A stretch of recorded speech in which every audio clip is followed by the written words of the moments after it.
So now we'll walk through the submission, review, and approval process. So the applicant, as Lindsey mentioned before, they submit a label application with complete legible copies of labels to TTB through COLA's online or a paper application, and that form is TTB form 5100.31. Most label applications these days are done through COLA's online. I know when I first started as a law clerk in 2006, almost everything that I did was a paper application, so I was really proficient in scissoring and taping, but that's an arts and the craft project and something else. So what is a label for TTB purposes? That's anything that's actually affixed to the bottle. That doesn't include something like a hang tag. It's anything that is permanently affixed that you can't just get off by scratching a little bit or pushing it around. You need to dunk it in a vat of water or solvent or something to remove the label. So anything like that is a label for TTB purposes. And that can include front and back labels, neck labels, foils, capsules, emblems, etc. And if you have something that's blown or embossed or carved into the bottle, that needs to be noted on the label application as well. Second part is the review process. Like I said before, generally TTB reviews and processes the label in 20 to 30 days, and this can vary pretty wildly depending on their workload, whether some specialists are on vacation or they're training, or if it's a particularly busy month. Like right now, distilled spirits labels are taking a few days, and by the time the next set of folks watches this, it'll probably be 30 or 40 days. It just depends. The status for labels, and these are, when I'm talking about status, it'll be for labels submitted via COLA's online, received, assigned. Assigned is when it's actually been given to a specialist. In review means when the specialist has loaded it in their side of the system and is actually reviewing it. Another one is hold for research. That's generally, when you see that, it's like, the specialist is talking to their supervisor about something on my label, and it's generally not something good. And it can take forever And it can take forever because TTB has 90 days to process labels in the regulations. They don't have to process things in 30 days. They can take up to 90 days, and they will remind you if you tell them they're taking too long that they have up to 90 days. If there's issues with the label or the application itself, if you forgot something or or missing a piece, or there's some other problem with the label, TTB issues a correction notice.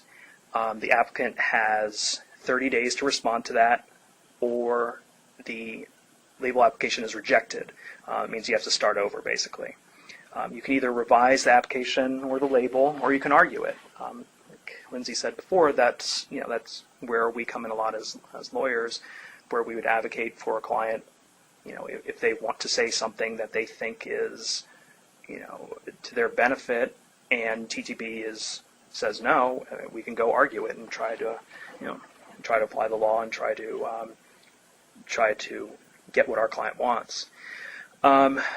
Resubmitted applications, once you resubmit them either with arguments or changes to the label or even nothing, those go to the front of the line. So you're not waiting 20 to 30 days for someone to take a look at it again. It's usually within 1 to 3 or 4 business days.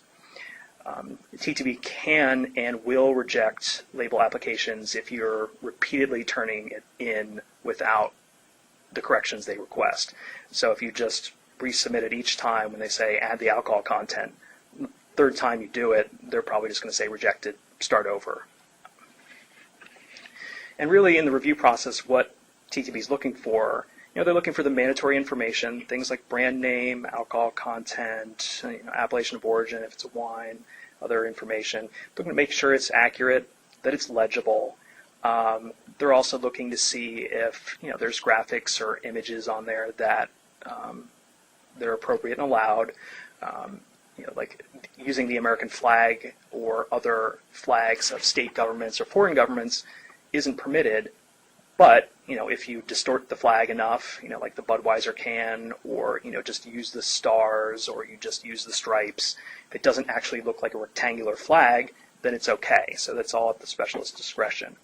You're also looking to make sure that everything is truthful, accurate, and specific, that it's not misleading and doesn't conflict with or qualify other mandatory information and complies with all the corresponding sections of the regulation.